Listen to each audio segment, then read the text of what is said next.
A Lampedusa stanno continuando dei piccoli sbarchi. Questa mattina alle 6:30 è entrato nel porto un barchino con 10 persone a bordo, c'era anche una donna e un minore e sono entrati da soli senza essere visti da nessuna delle motovedette che lavorano sull'isola.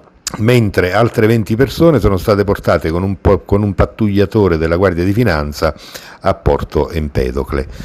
Nel frattempo la nave Sea-Watch è ancorata a circa 2 miglia dall'isola in attesa di disposizioni.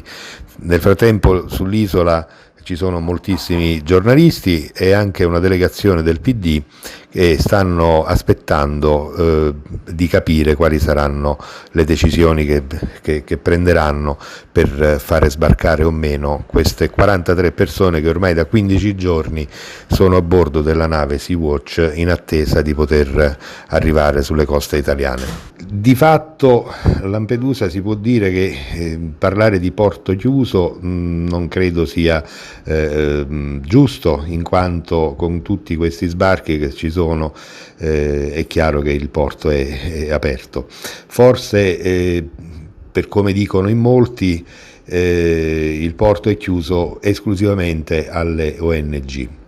E questo è quanto afferma il sindaco Martello, che da tempo sta cercando di spiegare al ministro Salvini che gli sbarchi a Lampedusa non si sono mai fermati.